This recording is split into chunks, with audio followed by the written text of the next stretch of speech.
Hello, you guys. Welcome back to Channel Claire. I hope that you're doing well wherever you are in this crazy, crazy world. Now, I feel like there's been a lot going on just in the news world, pop culture world, all of these things, especially with our favorite middle-aged couple here, Meghan and Harry. I got myself a little concussed. I concussed myself, so I had to rest a couple of days. And while I was seeing everything that was going on, I wasn't really up and ready to talk about things because I felt concussed. I was concussed. I had to go to the ER and do all of that foolishness. But I'm up on the mend, so I felt it was a good time to go ahead and chat about a few things.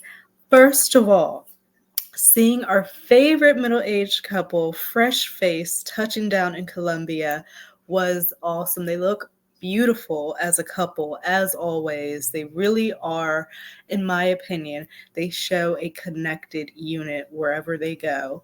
For whatever tour that they are invited on, they really do give a lovely display.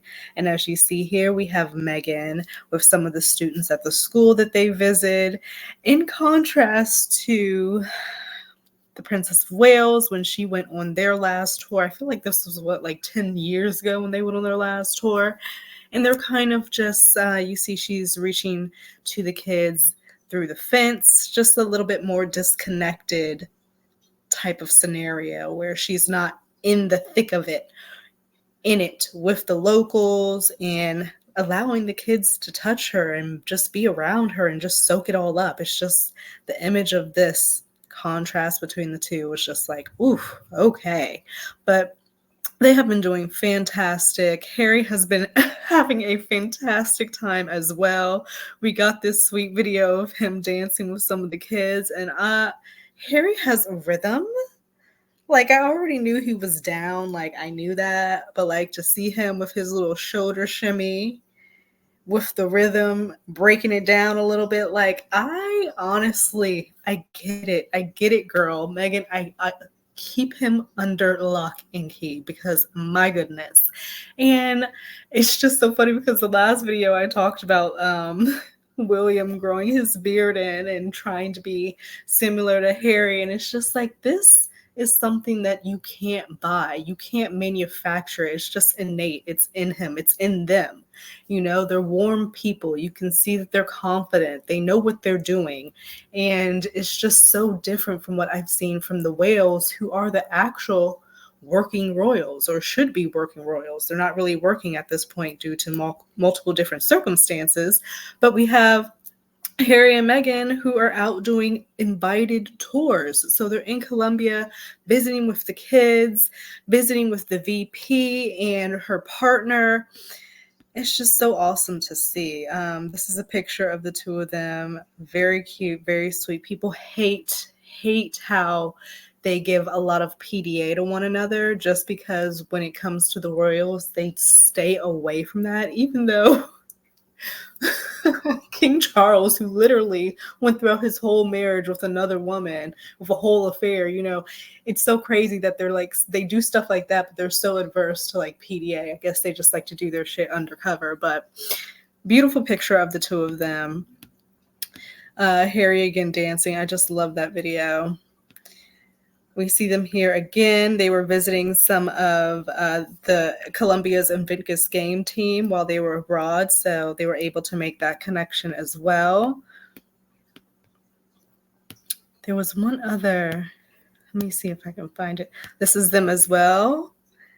Meghan just has such a classic, clean look. Everything she steps out in, yes, I know it's more so of the neutral, muted tones, but they work for her, and I think that she knows what works for her, and that's what she goes with. As soon as she starts branching out, it's going to cause such a frenzy. So her doing her muted, neutral tones, I think she does it very well. So why not keep on with it? If it's not broke, don't fix it. And then again, Harry just always looks so cool, relaxed, put together. He has the casual shoe and pant on. He's not stuffy. His collar is opened and unbuttoned. He's just like a cool guy. Like, it's just, he seems approachable.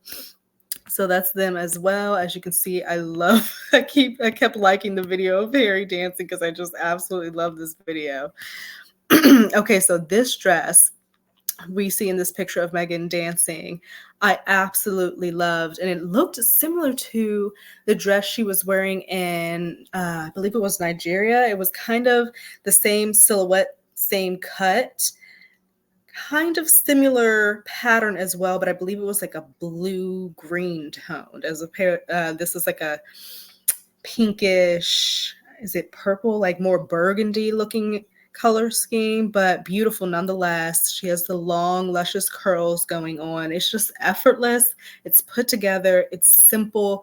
It doesn't look like she's trying too hard, and they hate it. This is a closer video of her enjoying the performance in front of them. You see Harry in his tan suit. They're talking to each other, engaging with each other. They're a beautiful couple, y'all. This is why they hate them, because they do this so well. It's so easy. And that's the VP there sitting next to Meghan, who invited them because she was so moved by the Netflix special that Harry and Meghan did. And she actually invited Harry and Meghan due to that. This is actually the most recent outing that they've been at today. We see them walking into some type of establishment. I can't read. I think it's Spanish.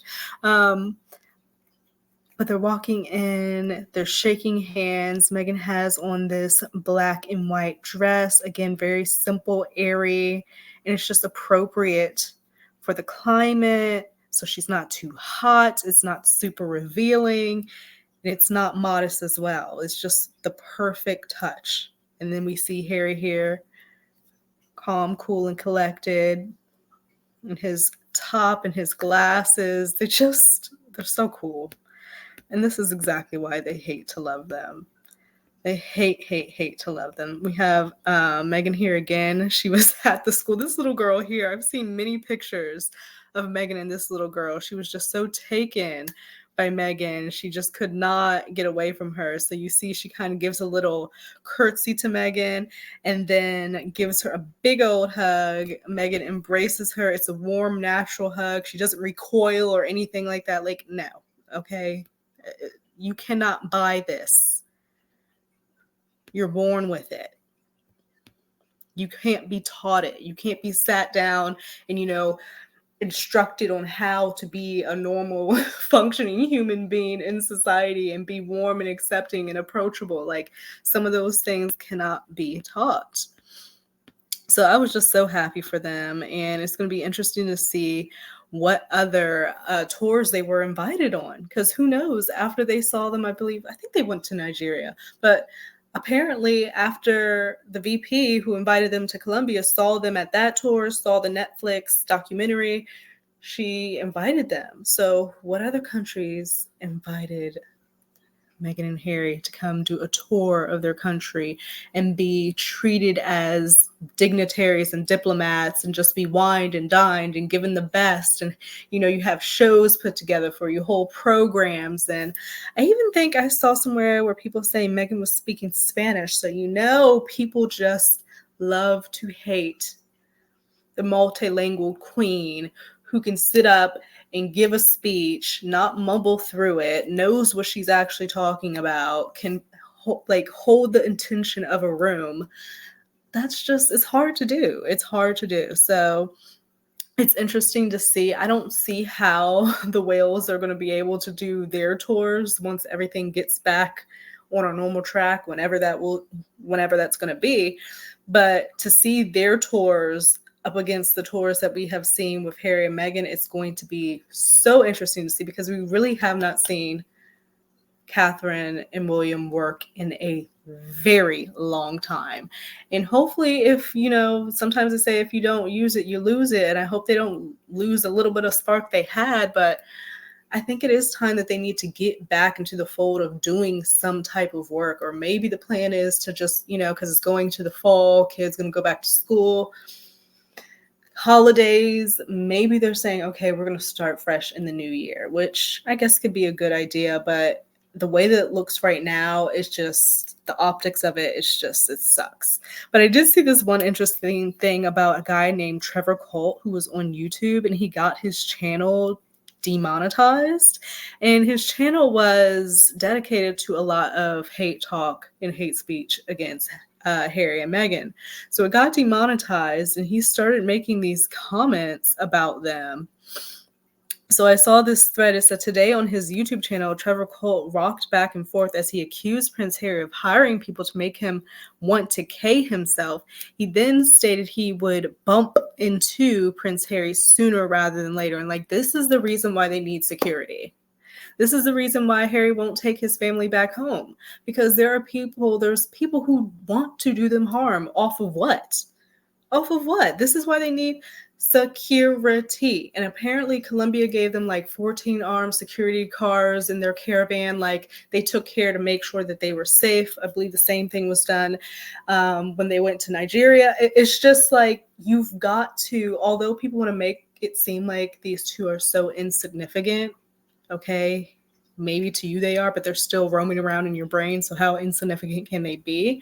But they are public figures, and a lot of public figures roll with security. And this particular couple are connected to the royal family. So I feel like they should be able to have security, especially when it comes to people like this who are pissed because he's not allowed to spew his hate speech and was demonetized. So let's see what he has to say. Trigger warning, I'm really not sure what he says in this because I wanted to wait to watch it on here. I just saw the thread and I was like, interesting. This is why. Now I've got everything together. I am fully aware that an organization which gets grants from Archwell Foundation Archwell, to that's put Harry and pressure on Meghan's YouTube foundation. to suppress channels. Why do you think today is day 50? So he's saying that Archwell actively is working with different programs to suppress channels that talk negatively about them.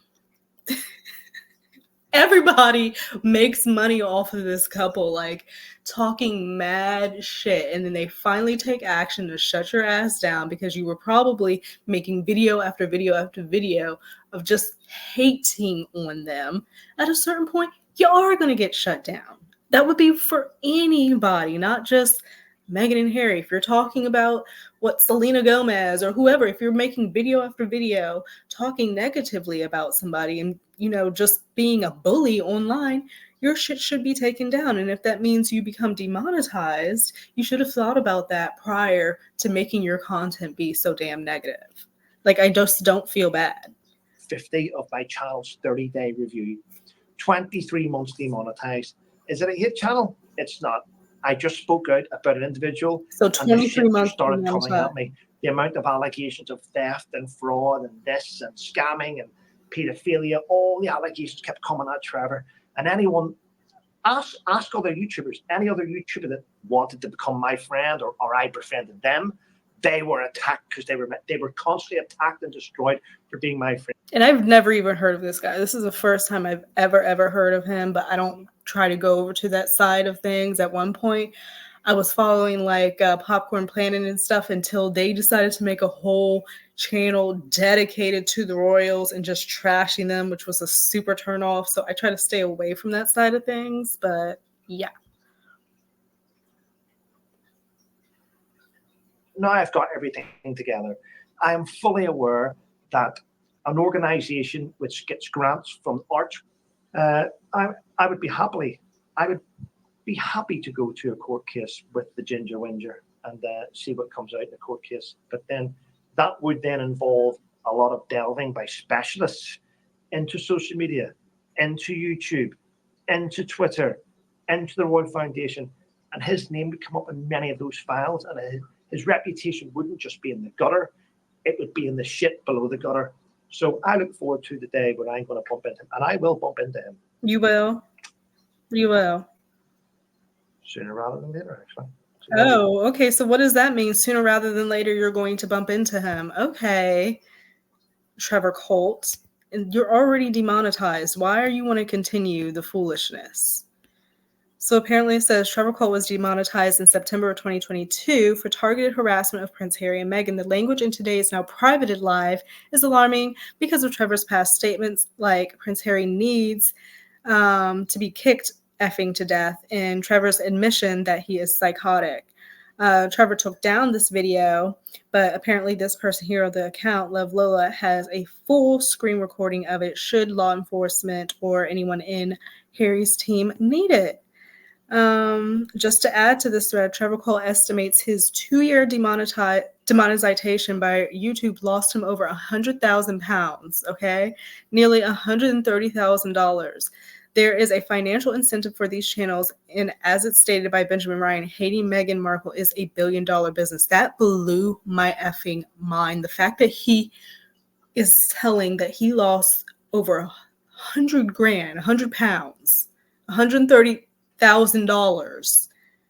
because his YouTube was demonetized. That's what he would have made if he was able to sit up and trash Meghan day after day after day after day. This is why the Daily Mail, the Sun, all these the Times, New York Post, this is why all these goddamn publications continue to just shit on them and make these weird ass headlines, skew stories, flat out make up stuff, because they make so much money off of these two that in the same breath they say are so insignificant and don't matter and need to go away and this, that, and other, yet you make so much money off of that.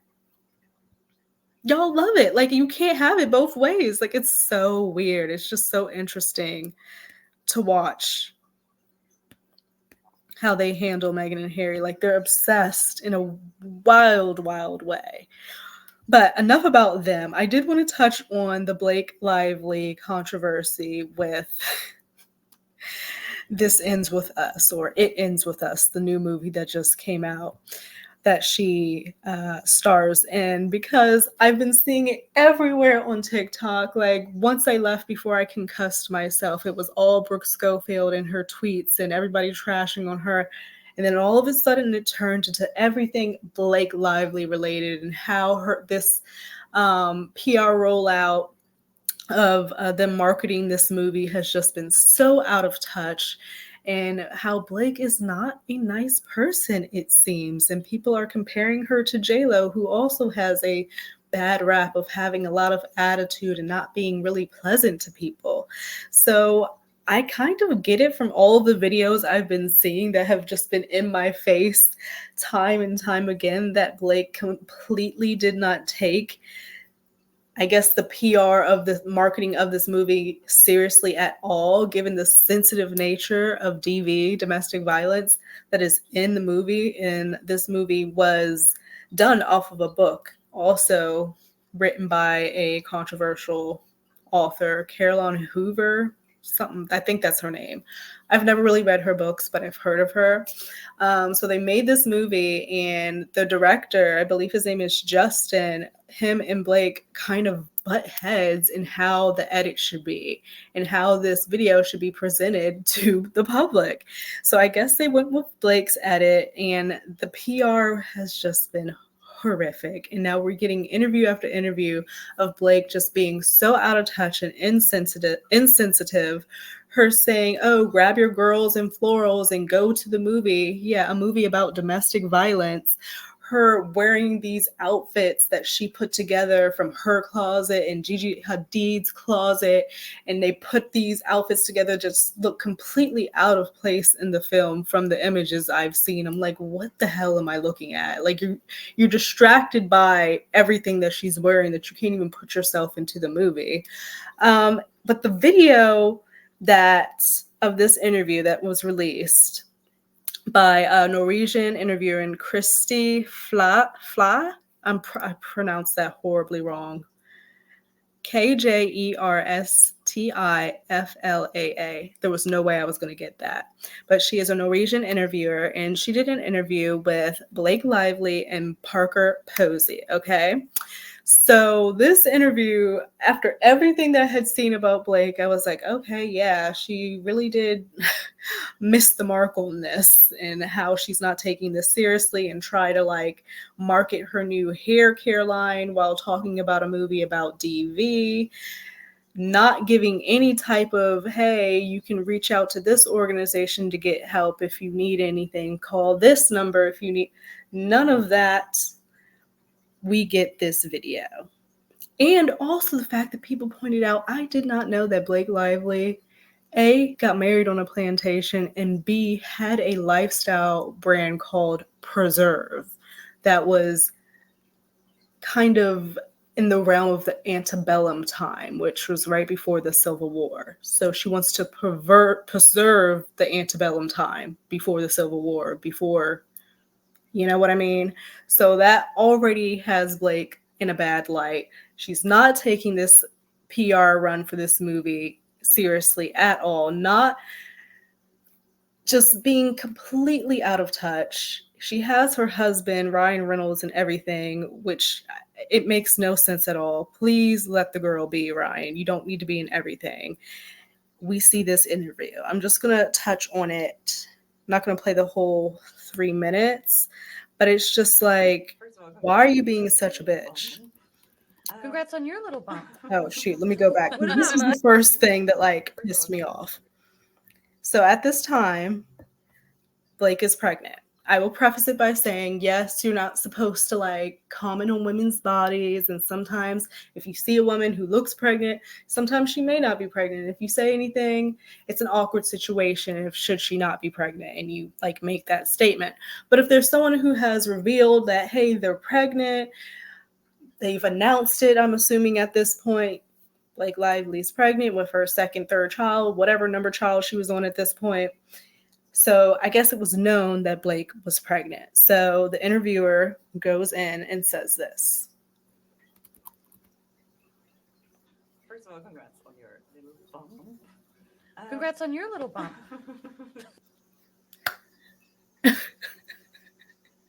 Instead of just saying thank you, all the interviewer said was, congrats on your little bump, your little bundle of joy. You're bringing new life into the world. Like, that is where she's coming from, not in a malicious way at all. Blake comes back and says, congrats on your little bump. This woman is not pregnant. And it turns out, very sadly, that this woman reveals now that, this interview is out, she reveals that she's had infertility issues. So this comment that Blake made was an especially a gut punch because she in fact did not have a little bump because she was having infertility issues. So and throughout the interview, what about my bump? That's Parker Posey. Got two nice ones. They are kind of bumps, aren't they? No, not bumps. The lovely. They're talking to each other, completely ignoring the interviewer. The interviewer tried to start off the conversation by commenting on Blake's stomach and then, I guess, proceed from there, but they completely cut that, and now they're only speaking to one another. Rude. Thank you.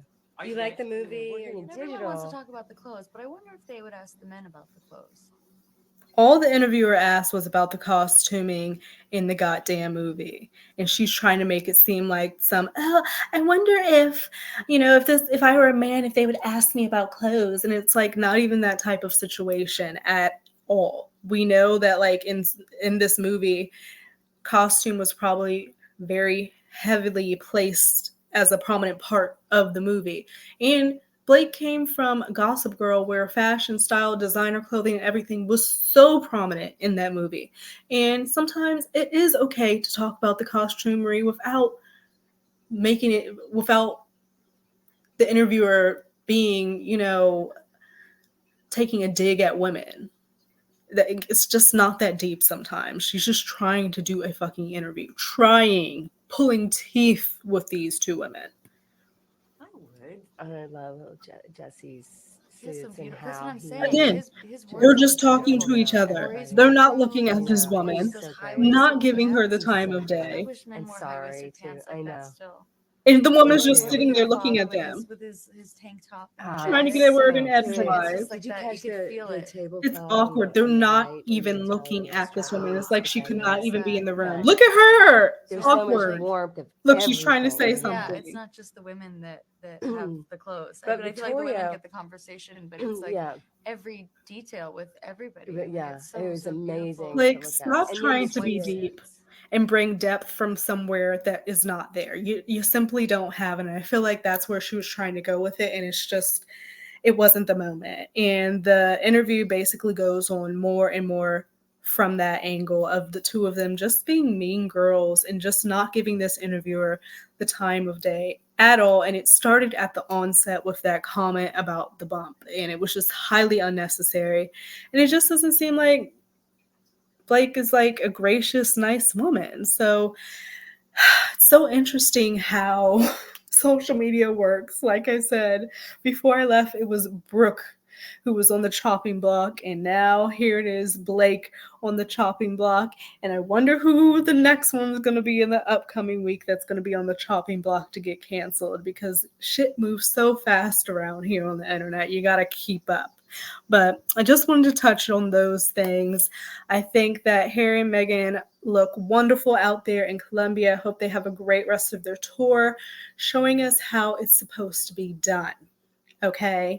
And I hope that at some point, behind the scenes, maybe the whales are getting together with their team and making strategy of what they're going to do in the new year. What is happening? Y'all can't just stop. You can't just give up. You can't just not work forever. Like, what is happening? Especially now that we've seen Kate. I understand and assume she's probably going under some other preventative treatment. Who knows? Because they haven't given any updates on that. We just see her going to different selective events. So maybe at some point we'll get an update on Kate's health. Likely not, because it's none of our business. I forgot. How dare I ask? But until then, I will see you guys in another video. Actually, I'll see you a lot sooner before that, I'm sure. But I'll see you guys in another video. Have a great rest of your evening, and ta-ta.